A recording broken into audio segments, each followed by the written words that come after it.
할렐루야. 오늘은 성막이 된 하늘성전 5번째 시간으로 성막문 커밍아웃이라는 제목으로 말씀을 나눌 때에 큰 은혜가 임하게 되기를 축복합니다. 우리는 지금 계속해서 성막에 대해서 말씀을 살피고 있는데 지난주에는 성막의 입문, 울타리에 대해서 말씀을 살펴보았습니다.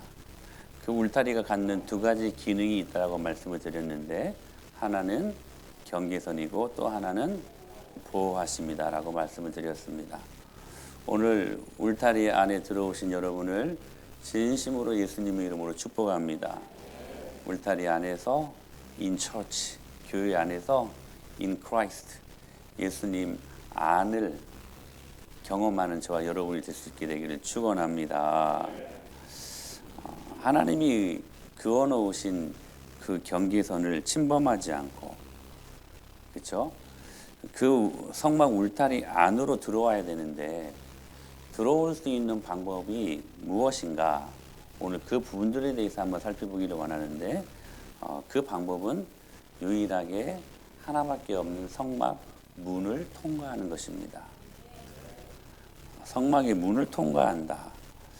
오늘 이 문에 대해서 한번 살펴보기를 원하는데 우선 성막 문의 규격 사이즈는 가로 20규빗입니다. 이 문을 중심으로 성막의 울타리는 총 몇 미터라고 말씀을 드렸었죠? 25m입니다. 이쪽에 저쪽 끝까지. 그런데 문만 보면 20규빗입니다. 1규빗에 몇 cm라고요? 50cm. 20규빗이니까 2, 50, 10m입니다. 이 문만 10m예요. 그리고 높이는 여전히 똑같이 2.5m입니다. 2.5m. 그런데 이 문의 구성 요소는 이런 나무문이나 유리문, 철제로 된 문이 아니라 휘장으로 된 문입니다. 뭐냐면 청색, 자색, 그리고 홍색, 백색의 휘장으로 되어 있는 문이었습니다. 또한 이 성막의 문은 동쪽으로 났습니다. 동쪽으로. 그리고 오늘 우리가 이제 집중해서 들어야 될 말씀인데 이 문은 오직 하나만 나 있습니다. 여기에서 성막의 문이 주는 아주 소중한 영적인 교훈이 있는데 그것이 무엇이냐면 바로 오직의 정신이 있다는 것입니다. 오직이 이게 아니라 온리 오직 온리의 정신이 있다는 거예요. 자 보세요. 성막 울타리의 문은 자색 그리고 홍색, 백색, 청색으로 되어 있습니다. 근데 이 색깔들이 상징하는 바가 있어요. 자색은 뭐냐면 퍼플이죠. 왕권을 의미하는 단어입니다. 여러분 이렇게 영화 같은 데 보면 왕이 지나갈 때 이 자색 빛깔의 비단이 쫙 깔립니다. 왕권을 의미하는 것이고 홍색은 피의 상징을 의미하는 색깔이에요.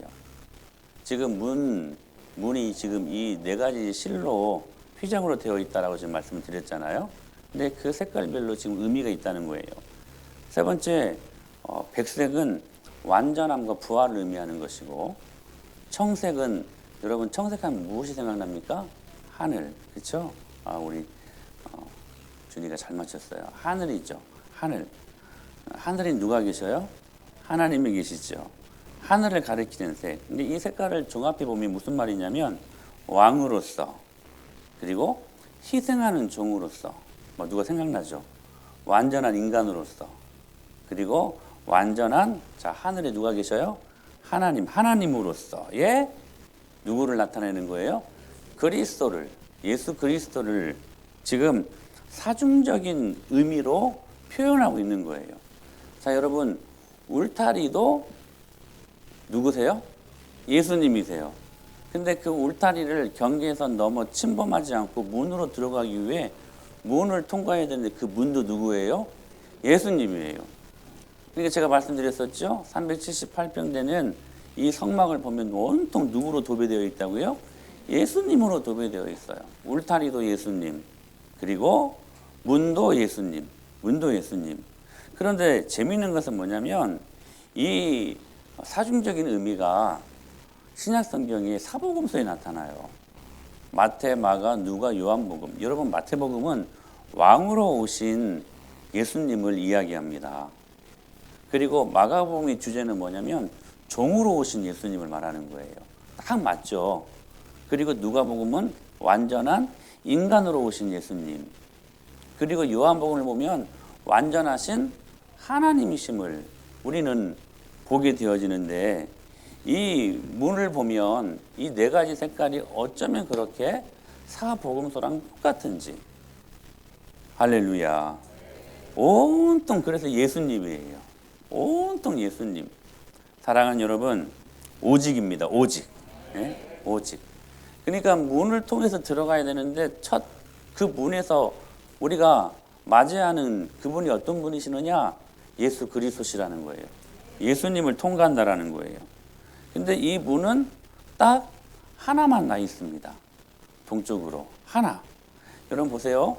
이스라엘 백성들이 광야를 행진하면서 늘 무엇을 중심으로 여러분 장막을 쳤습니까? 성막을 중심으로. 그렇죠?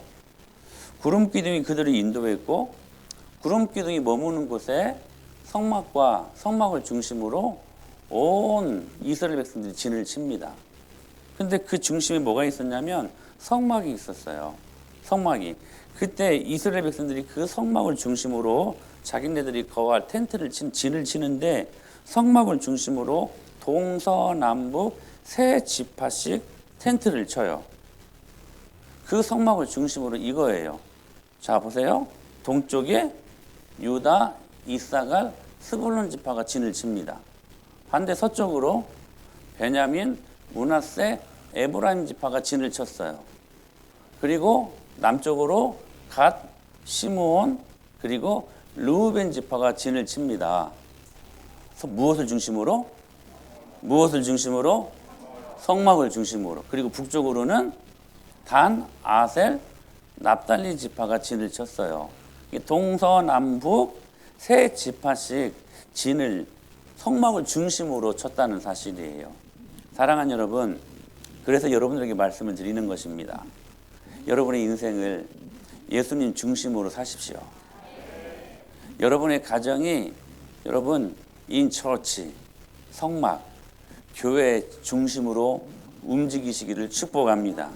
바로 이 그림이 있어요. 그들은 항상 물론 중간중간에 패역한 모습도 보였고 중간중간에 죄도 범해서 넘어지기도 했고, 그러나 그들의 온통 중심에는 뭐가 있었어요?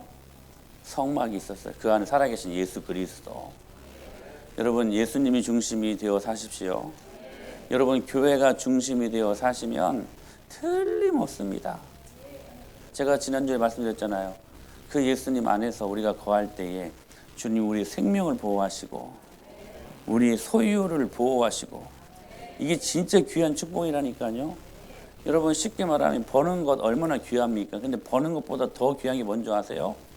보호받는 거예요. 그 소유물이.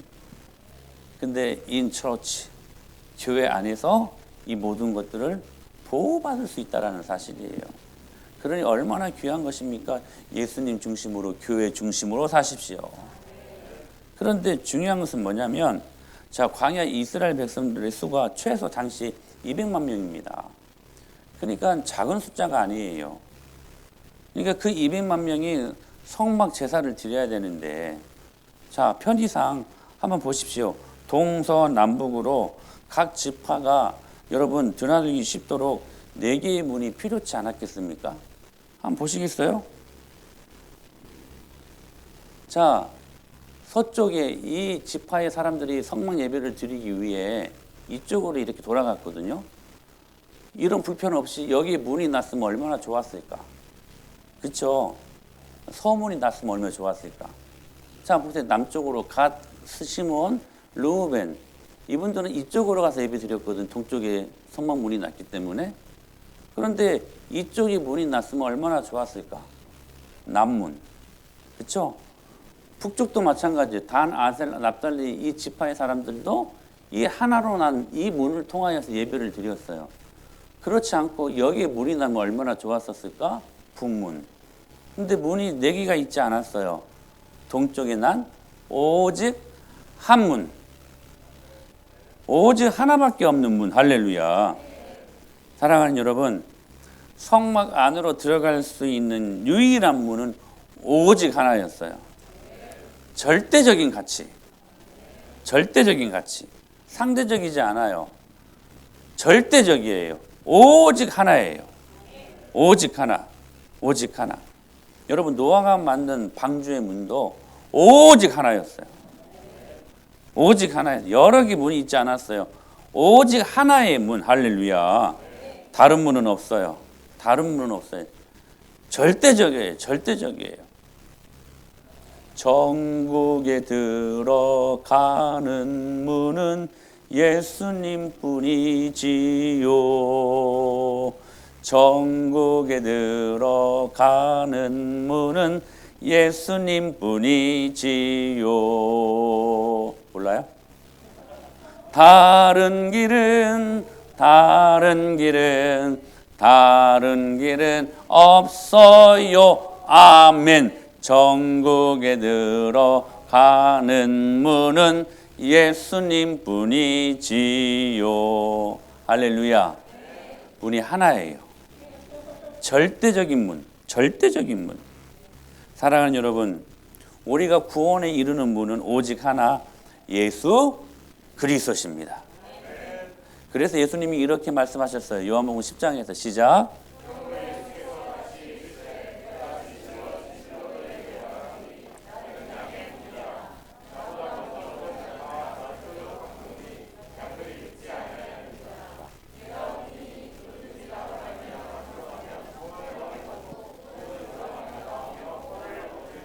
누가 하신 말씀이에요? 예수님이 하신 말씀. 예수님이 자신의 정체를 드러내요. 나는 양의 문이다. 내가 문이다. I am a gate가 아니라 I am the gate라고 말씀하십니다. 여러분, 나는 학생입니다는 영어로 뭐예요? I am a student. 왜 어를 붙입니까? 여러 학생들 중에 하나잖아요. 그렇죠? 근데 자 보세요. I am the gate라고 이야기해요. I am a gate가 아니라 여러 문들 중에 하나의 문이 아니라 하나밖에 없는 문. 더가 붙잖아요. The way 하나밖에 없는 길. The through 하나밖에 없는 진리. The life 하나밖에 없는 생명. 예수님 안에 있는 것입니다. 그래서 I am a gate가 아니라 I am the gate라고 정관사를 붙여요. 정관사를. 사도행전 4장 12절에 이렇게 말씀하셨습니다. 시작. 다른 이로서는 구원을 받을 수 없나니 다른 이름을 우리에게 주신 일이 없음이라. 다른 이로서는 구원을 받을 수 없나니 천하 사람 중에 구원을 받을 만한 다른 이름을 우리에게 주신 일이 없다. 오직 예수 그리스도. 오직 only 오직. 갈라디아서 1장 8절에 시작.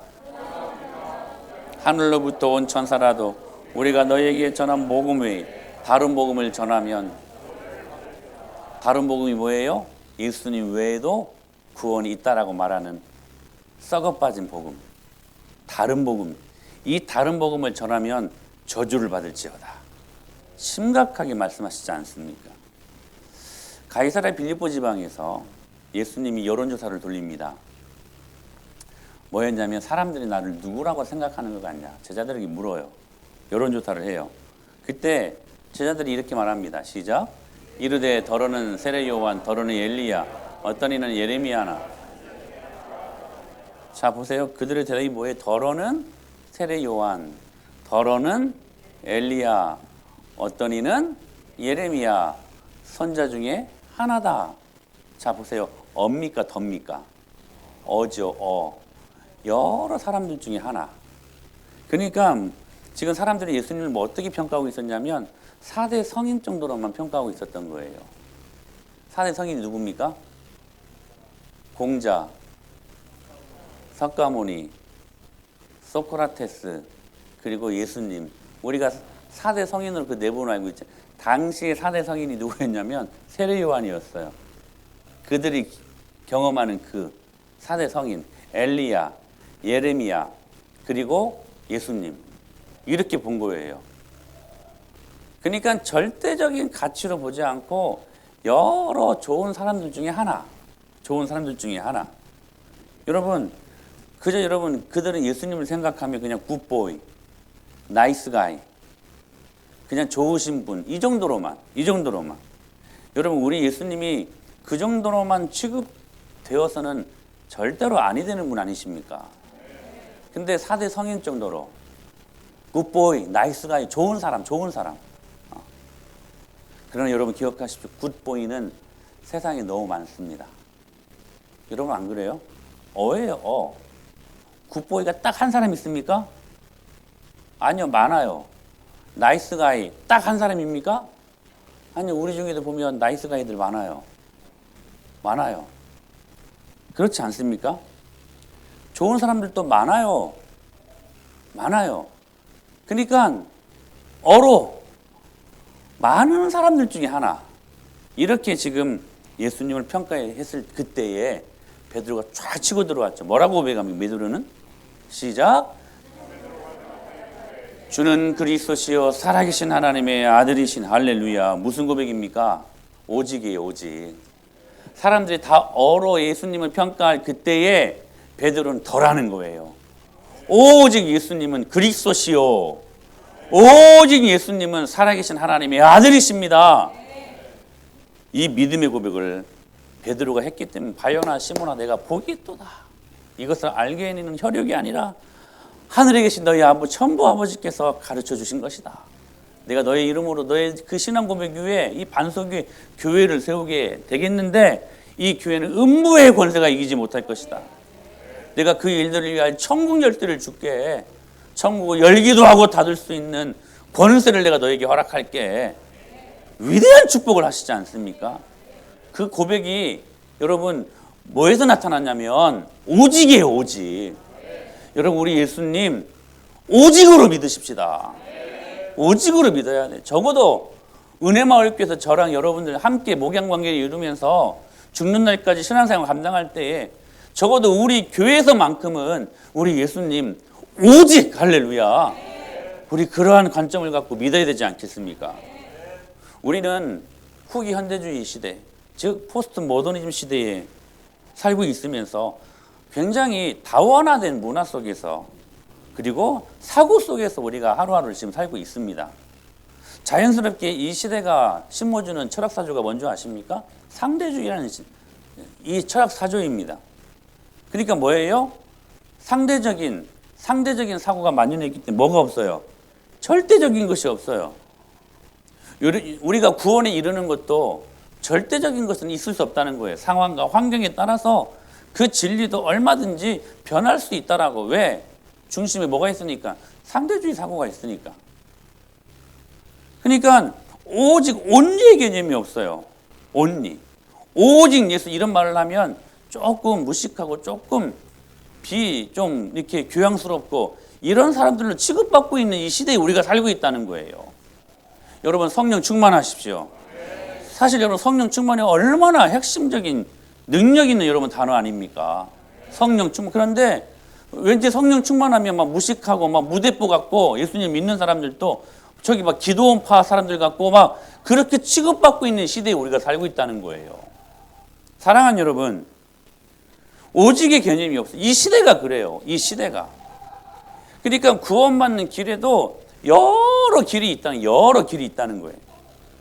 그래서 그런 거죠. 우리 다 아는 것처럼 우리가 이제 다음 주에 파 트레이닝을 가는데 한라산을 올라갈 것입니다. 둘째 날에. 근데 한라산에 올라가는 길이 여러 개의 길이 있죠. 백록담은 하나인데 길은 여러 개가 있죠. 성판악으로 우리가 올라갈 때 성판악길도 있고 그리고 관음사길도 있고 여러 길이 있어요.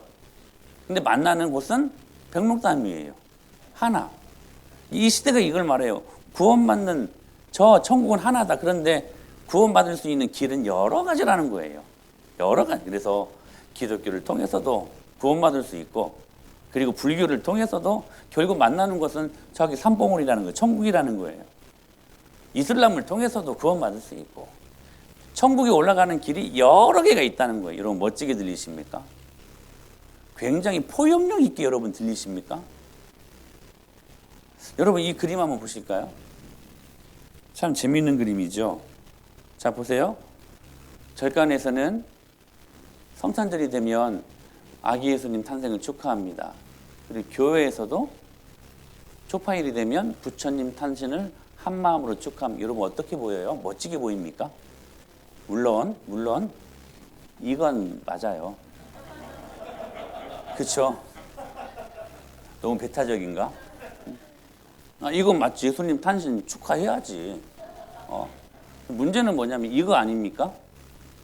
이 땡땡인데 지금 여기 땡땡을 저는 알아요. 향림교회라고 하는 교회예요. 기독교 장로회, 한국 기독교 장로회. 이번에 동성애 그 차별금지법을 옹호하는 기독교 81개 교단이 있더라고요. 그 단체가.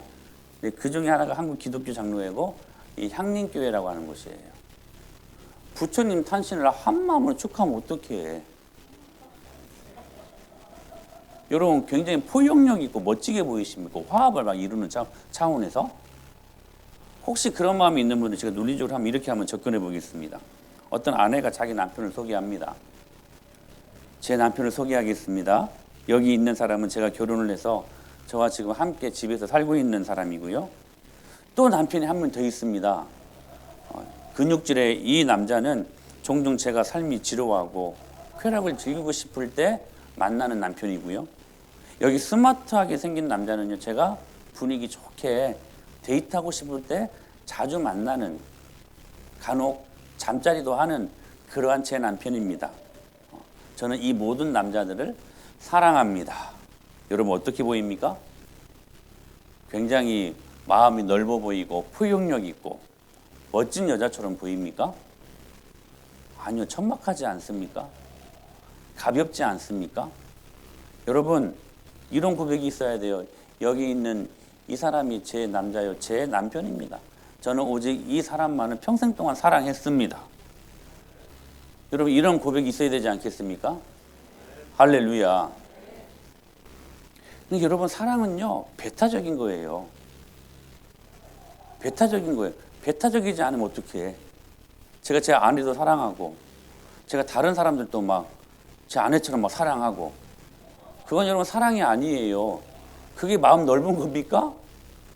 아니요, 그걸 일컬어 여러분 불륜이라고 하는 것이고 바람났다라고 하는 것입니다. 사랑은 여러분, 사랑은 그런 거예요. 배타적인 거예요. 한 분만 사랑해야 돼요. 하나님만 모셔야 돼요.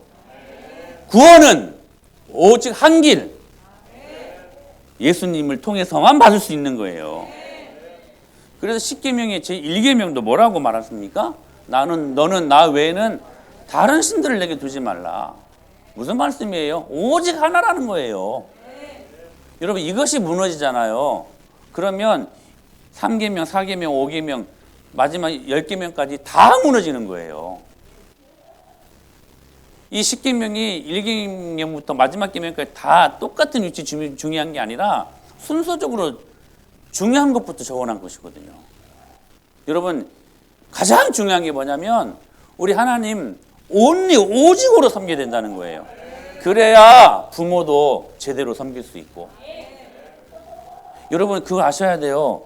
하나님 한 번 제대로 섬겨야, 그래야 자녀들도 사랑할 수 있어요. 아멘. 그 프리즘 안에서, 그 영광 안에서 우리가 진짜 사랑을 할 수 있게 된다는 사실이에요. 그러니까 오직 하나님만 우리 인생을 행복하게 하고 오직 하나님만이 우리 행복의 주체가 되신다. 우리 여러분 이 믿음으로 살아가야 되지 않겠습니까? 여러분 성막으로 들어가는 문은 동문밖에 없어요. 그래서 동문교회가 중요한 거예요. 서문, 북문, 남문, 여러분 다른 길이 없어요. 오직 한 길, 할렐루야. 오직 한 문. 그러니까 여러분 우리가 오직으로 살아야 돼요. 이 구원이 오직으로만 이루어졌으니 우리의 여러분 구원받은 저와 여러분들의 삶 역시 온리 오직으로 살아야 되는 건 아니겠습니까? 그렇다면 오늘 이 말씀을 어떻게 적용하면 좋을까요? 어떻게 오직으로 살 수 있을까? 어떻게 오직의 삶을 살 수 있을까? 말이 재밌네요. 오직의. 여러분 어떻게 우리가 오직의 오직으로 살 수 있을까? 어떻게 하면 절대적인 가치를 적용하며 살 수 있을까? 저는 한 가지 정신을 말씀드리려고 합니다. 바로 커밍아웃의 정신으로 살자. 여러분 이 사실들을 설명하기에 제가 신약 성경의 한 인물을 소개하고 싶습니다. 바로 아리마대 요셉이라는 사람입니다. 잘 아시는 것처럼 이 요셉은요, 예수님이 돌아가신 후에 그 시신을 자기 무덤으로 안치한 사람입니다. 대개 십자가에 처형당한 범죄자의 시신은 그냥 공동처리 그냥 장소에서 버려지는 것이 일수였거든요. 와서 막 걔가 막 핥아먹기도 하고 막 까마귀들이 와서 뜯어먹기도 하고. 근데 그런 꼴을 차마 못 보겠는 거예요, 아리마대 요셉이. 그래서 안식일 시작 한두 시간 전에 아리마대 요셉이 빌라도에게 찾아가서 예수님의 시신을 달라고 요구를 합니다. 근데 이 요셉은 참 신비한 인물이에요. 어떤 사람이면 첫째, 그는 부자였습니다. 한번 보실까요? 시작.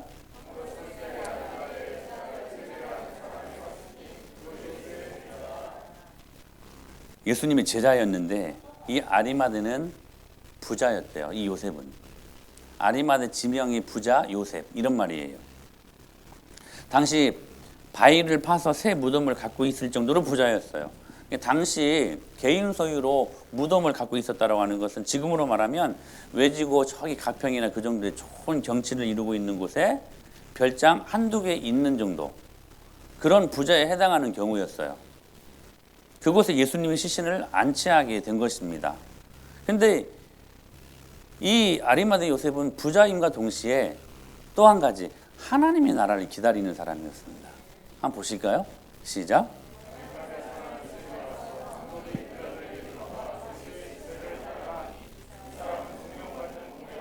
하나님의 나라를 기다리는 자라. 참 규정 잡힌 사람이에요. 저는 여러분들이 부자 되기를 축복합니다. 부자 안 되고 싶어요? 부자 되기를 축원합니다. 근데요, 아리마대 요셉은 그 부를 하나님 나라를 위해 사용하는 사람이었어요. 저는 여러분들이 부자 되기를 원하고 또한 그 부를 하나님이 허락하신다면 하나님 나라를 위해 사용할 수 있는 균형 잡힌 거룩한 부자들 될 수 있게 되기를 축원합니다. 여러분 그 목적을 갖고 직장 생활도 하시고 그 목적을 갖고 사업도 하시고 우리 아이들은 그 목적을 갖고 공부들도 하셔야 돼요. 아리마대 요셉은 부자였지만 동시에 그 부를 그냥 죄 짓는 데 사용하지 않고 하나님 나라를 위하여서 그 부를 사용하고 있었던 균형 잡힌 그러한 신앙인의 삶을 살고 있었다는 것입니다. 그러니까 아리마대 요셉이요, 그냥 대충 사는 인생이 아니었어요. 그냥 착하게 살자, 그냥 나이스하게 살자, 그냥 남에게 그냥 피해 입히지 않고만 살자, 그런 인생이 아니었다는 거예요. 이 모든 것을 초월하는 하나님 나라를 사는 인생이었다는 거예요. 그러나 중요한 거예요. 그는 예수님의 시체를 요구하기 전까지 어떤 사람이었는가? 한번 보실까요? 시작.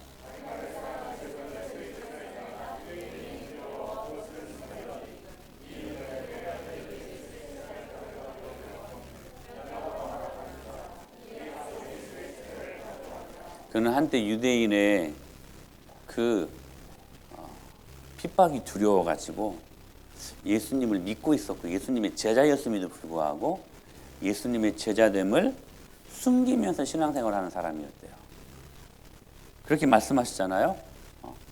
요셉은 예수의 제자이나 유대인이 두려워서 그것을 어떻게 했어요? 숨겼대요. 그러니까 그는 신앙인이었지만 세상에 드러내지 않고 몰래 숨어서 신앙생활하는 일종의 비겁한 신앙인이었어요. 비겁한 신앙인. 자기의 신분을 드러내지 않고 제자임을 공개할 때 받을 수 있는 손해와 피해, 그게 두려워서 자기가 예수님 믿는 제자라는 것을 몰래 믿었던 사람이었다는 거예요. 몰래. 여러분 어떻습니까? 한번 질문하고 싶어요. 가정에서, 친척들 앞에서 직장에서, 학교에서 예수님 믿는 거 들키지 않고 간첩처럼 믿는 사람들 아닙니까? 아마 여러분 점검하셔야 돼요. 점검하셔야 돼요. 여러분 어떻습니까? 예수님 믿는 게 우리의 자랑이 되어야 되는데 예수님 여러분을 자랑스럽게 생각하잖아요. 저는 그게 너무 감사한 거야. 자랑스러울 만한 게 없거든요. 근데 우리를 자랑스럽게 생각하시잖아. 근데 우리는 정말 자랑스러운 것이 너무나 많은 그 예수님 저는 부끄러워하지 않습니까? 제가 오늘 일부 예배 때 그랬어요. 유진아, 친구들이랑 떡볶이 먹을 때 너 기도하고 먹니? 그렇잖아요. 어제 유진이를 우리가 콩나물 국밥집에서 만났잖아요, 아침에. 친구들이랑 그 얼큰한 걸 먹고 있더라고요. 물었어요. 피자 먹을 때, 치킨 먹을 때 친구들이랑 학교에서 기도하고 먹냐고. 여러분 한번 생각해 보세요. 작은 것부터, 작은 것부터. 우리가 이렇게 간첩 신앙인들은 아니었는가. 여러분 보세요. 아리마대 요셉, 그는 산헤드린 공회원이었습니다. 유대인에게 최고 의결기관이 산헤드린 공회였어요. 바로 이 산헤드린 공회에서 얼마 전에 예수님을 죽이자고 결정을 내립니다. 그 최고의 의결기관 공회원 중에 하나가 바로 아리마대 요셉이었습니다. 그런데 아리마대 요셉은 그 결정에 찬성하지 않았어요. 한번 보실래요? 시작.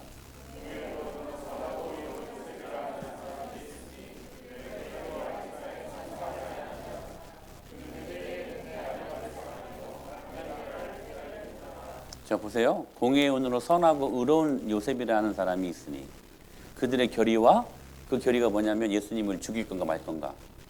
그 결의와 행사에 뭐예요? 찬성하지 아니했대요. 찬성하지 아니했대요. 마가복음 15장에서 보면 요셉을 존경받는 공회원이라고 이야기를 하거든요. 존경받는. 그게 즉 높은 위치에 있었을 뿐만 아니라 공의의 결정에 영향을 줄 수 있는 위치에 있었던 사람이에요. 명성도 굉장히 좋았던 사람이었어요. 그런데 예수님을 죽이자고 하는 그 결정에 이 아리마대 요셉만 부표를 던진 거예요.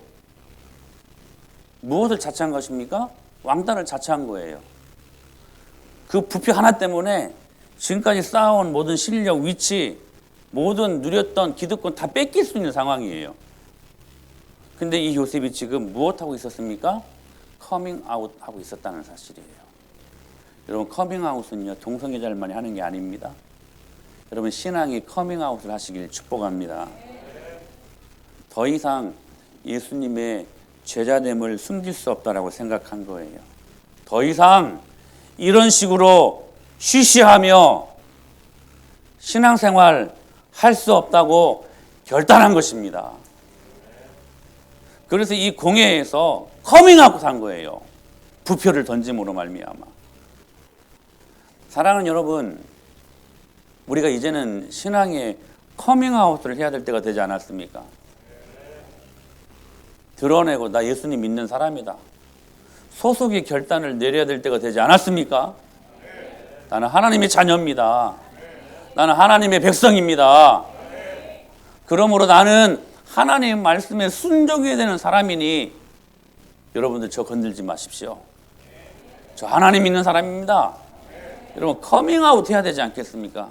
직장에서, 가정에서, 아직도 여러분을 핍박하고 있는 그 가정 안에서도, 친구들 사이에서도.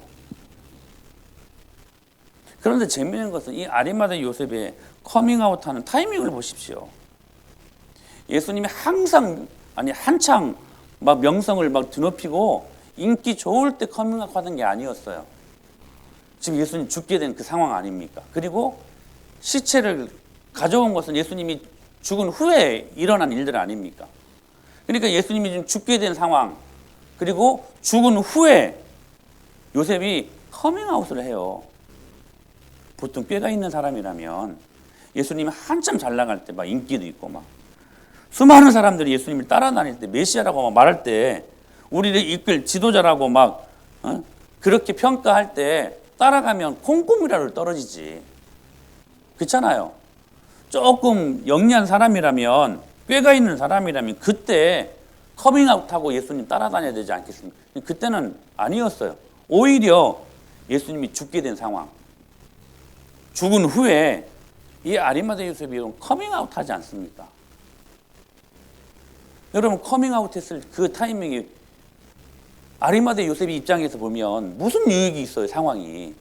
예수님이 이제 죽게 된 상황이고 죽어버린 후인데 아무 콩고물 떨어질 상황이 아니에요. 그럼에도 불구하고 그가 예수님이 죽은 후에 당당하게 커밍아웃 할 수 있었던 것은 그냥 나이스하게 1년, 그냥 굿보이로 10년, 그냥 평생 신앙생활 하기 싫었던 것입니다. 사랑하는 여러분, 오늘 예수님을 믿으면서도 아직도 커밍아웃 하지 못하고 쉬쉬하면서 예수님 믿는 것을 소극적으로 판단하고 차별금지법에 대해서 누가 바로 가면 동성애를 막 찬성하면 거기에 대해서 여러분 적극적으로 반대도 하고, 여러분 그러한 삶으로 우리가 신앙생활을 하지 못하는 분들에게도 여러분 한 번 정도의 여러분의 인생의 턴 포인트를 한번 결단해야 될 때가 오지 않았습니까? 더 이상 이렇게 살 수 없다. 더 이상 이렇게 살 수 없다. 이제는 내가 예수님 앞에 나가야 되겠다. 내가 이제는 좀 훈련도 좀 받아봐야 되겠다. 이제는 말씀도 기도도 좀 해봐야 되겠다. 여러분 이 결단이 좀 우리 안에 커밍아웃, 이 결단이 서야 되지 않겠습니까? 언제까지 죽을 때까지 기도의 맛도 모르고 말씀의 능력도 모르고. 이번 주 수요일 날 우리 혜련 집사님이 은혜를 체험을 합니다. 날마다 뭐 은혜를 체험하셨지만 특별한 은혜를 체험하셨어요. 손이 아팠었죠. 그래서 병원을 갈까, 산후풍인줄 병원을 갈까 말까 지금 고민 중에 있었는데 수요일 따라 하나님의 말씀이 자기의 말씀으로 이게 쑥 들어온 거야. 자기의 말씀으로. 여러분 이거 명심하십시오. 자기 말씀으로 딱 경험되는 순간 그때 믿음이 딱 세워지니까요, 이 고통이, 아픔이 사라져 버렸어요. 치유되었어요. 지금 안 아프죠? 혹시 그거 왜 아팠어? 안 아프죠? 안 아파요. 뭐냐면 말씀이 내 안에 여러분 믿음으로 내 마음 안에 싹 들어와 버리니까 그 말씀이요, 여러분 이 세상에 현상적으로 나타나는 모든 문제를 해결하고 치유하는 능력이 있다는 사실이에요. 여러분 그래서 여러분 한 번 정도는 결단해야 되지 않겠냐는 건 지금 말씀드리는 거예요. 커밍아웃. 내가 하나님의 말씀도 내가 이제는 지금처럼 들어서는 안 되겠다. 그 말씀에 내 생명을 걸어야 되겠다. 말씀이 들어오니까 내 마음 안에 변화가 일어나는 것처럼 육체의 질고도 변화가 일어나고 귀신이 쫓겨나가니까 그 은혜가 내 마음을 지배하고 나를 덮어버리니까 그 은혜로 살게 되는 거야. 막 그 은혜로. 여러분 적어도 이 결단, 이 커밍아웃 우리 안에 일어나야 되지 않겠습니까? 여러분이 왜 삶 속에서 고난을 경험합니까? 왜 여러분 삶 속에서 광야를 경험하고 있습니까? 이유는 하나예요. 하나님 만나게 하시려고. 하나님 만나게 하시려고. 그게 여러분들이 좀 부정적인 여러분 그 아픔이 아니에요.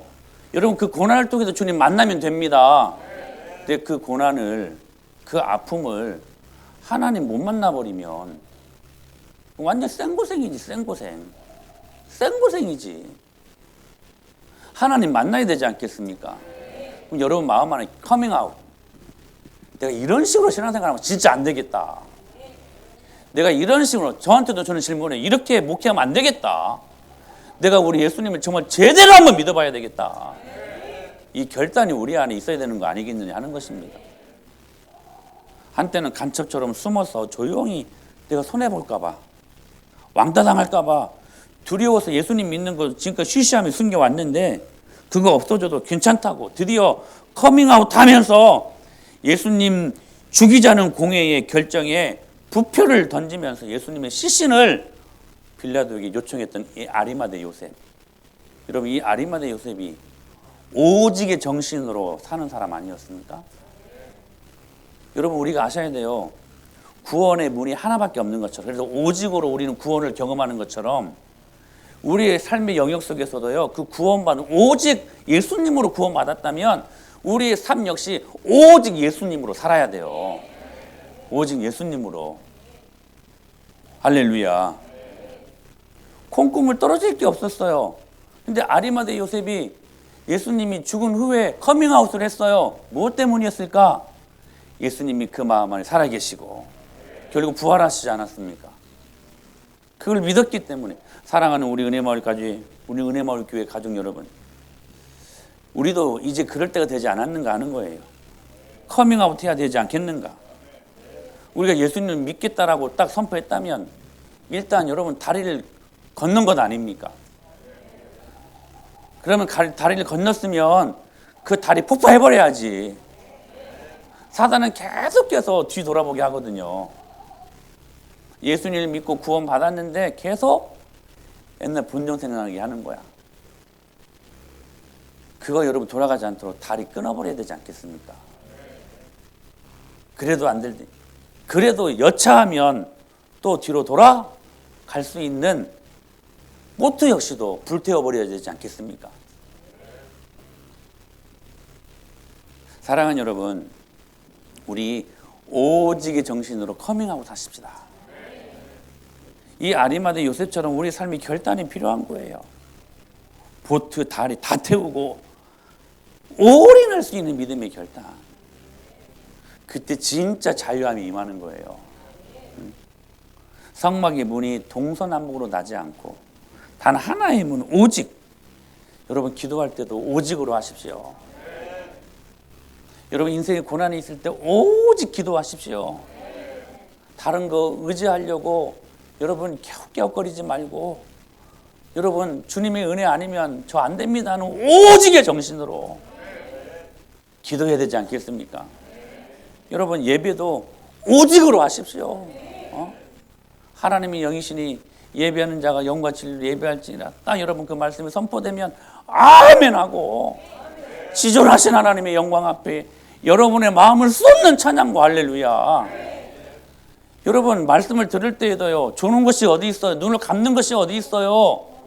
만약에 여러분들이 계속 눈을 감게 하고 말씀을 못 듣게 한다면 그거 여러분들 아시잖아요. 그거 알잖아요. 그럼 그거 제거하고 오직의 정신으로 예배도 하고, 우리가 예배 시간에 은혜 받아야 되잖아. 은혜 받아야 여러분 일주일 살면 우리가 형통하게 살 수 있어요. 여러분 그거 믿어보세요. 믿어야 돼요. 믿어야 돼요. 은혜 받고 한 주간을 사는 것과 주일 예배를 통해 은혜 받지 못한 상태에서 한 주간을 사는 삶은 천국과 지옥이에요. 여러분 믿어보세요. 제발. 믿고 한번 말씀을 듣고 그 말씀, 그 예배 오직의 정신으로 그 주님을 전심으로 예배했을 때 받는 그 은혜, 그 은혜를 갖고 여러분 그 은혜가 있잖아요. 그러면 용서 못할 사람들도 용서하게 돼요. 사랑할 수 없는 사람들도 사랑하게 돼요. 그게 예배가 주는 능력이야. 근데 평생을 가도 예배 은혜가 없으니 사랑할 수 있는 힘도 없고 무슨 힘으로 용서를 할 것이며, 그래요 안 그래요? 무슨 힘으로 세상을 살아갈 수 있겠느냐는 거예요. 사랑하는 여러분, 우리 예수님 제대로 예배하십시다. 그게 뭐냐면 오직이에요. 오직. 커밍아웃, 커밍아웃, 커밍아웃. 그러면서 여러분 보십시오. 아리마대 요셉을 한번 어떻게 표현하고 있냐면 43절에 시작.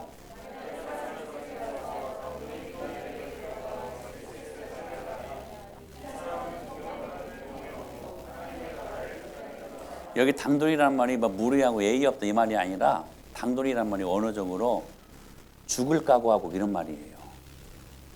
죽을 각오하고 빌라도 앞에 가서 아리마대 요셉이 신달라고 요구한 거예요. 여러분 죽을 각오하고 예수님 한번 믿어보십시오. 죽을 각오하고. 내가 희생을 치르고서라도 여태까지는 비겁했지만 여태까지는 간첩처럼 실시하며 드러내지 않고 예수님 믿었다면 이제는 내가 예수님 밝히 드러내고 할렐루야. 내가 죽는다 할지라도 단돌이 예수님의 시신을 빌라도에게 요구했던 아리마대 요셉처럼 여러분 우리가 그렇게 주님을 오직의 정신으로 믿어봐야 될 때가 되지 않았는가. 사랑하는 여러분, 주님이 이렇게 말씀하십니다. 시작.